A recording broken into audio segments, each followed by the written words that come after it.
Hi, welcome back to part two of our recording. Reasons why Melody Holt is not showing any grace to Martel Holt. When we ended off the first part, we discussed that Martel has a right to seek modification and or sole custody of his children if he feels so. And so we continue from here. So while Martel does have a right to exercise whether or not he wants to modify or applies for sole custody, that's fully his decision to make. However, what we must say is that while he has that right, guess what? He does not have a right to abuse Melody and his children in the process, because what he's doing could amount to domestic violence, abuse of harassment, as well as other areas of domestic violence. Those areas are, if you look on the screen, you're going to see a wide list of things that encompass what is domestic violence.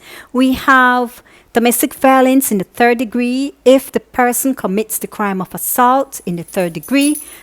It says the relevant legislation there. For the purpose of this video, I'm not going to read it because you all can see it on the screen. It says the crime of menacing, the crime of reckless endangerment, the crime of criminal coercion, the crime of harassment, the crime of criminal surveillance, the crime of harassing communications, the crime of criminal trespass in the third degree, the crime of criminal mischief in the second or third degree, or the crime of arson in the third degree, pursuant to the relevant section, and the victim is a current or former spouse, parent, child, any person with whom the defendant has a child in common, a present or former household member, or a person who has or had a dating relationship as defined in section 13A6 139(1) with the defendant. And so the elements would be all those criminal actions plus the fact that the person did it to someone who they have been in a relationship with, lived with, have a child with, former spouse, ex-spouse. So it encompassed a whole list of persons and a whole list of offenses that brings into focus. Now let's look at the issue of harassment. Harassment, it says, a person commits the crime of harassment if, with the intent to harass, annoy, or alarm another person, he or she, and then it goes on to 1, subsection 1, it says 1, strikes, shoves, kicks, or otherwise touches a person or subjects him or her to physical contact. So subsection 1 is dealing with the physical act. Subsection 2 says directs abusive or obscene language or make an obscene gesture towards another person. And then it goes on to explain what needs to be the elements that you need to prove in order for there to be a conviction. But if you look at subsection 2, that is speaking to offenses whereby it's not physical. The person doesn't have to touch you and hit you. It says abusive or obscene language. And what is the definition of harassment in the legislation?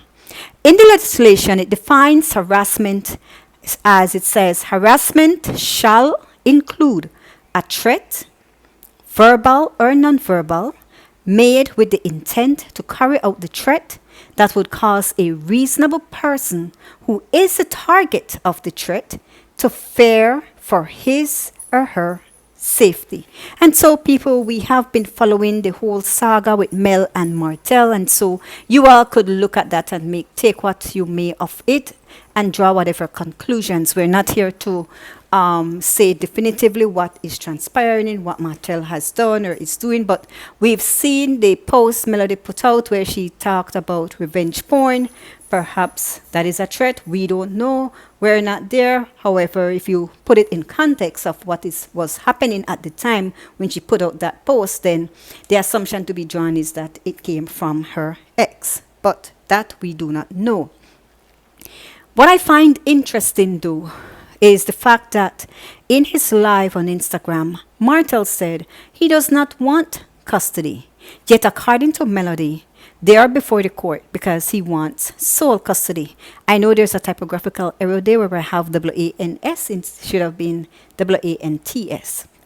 So then basically, because he said he doesn't want sole custody, and his explanation as to why they are at court, it seems as though what he's trying to do is to modify the custody agreement or the parenting plan that they had put in place when they divorced.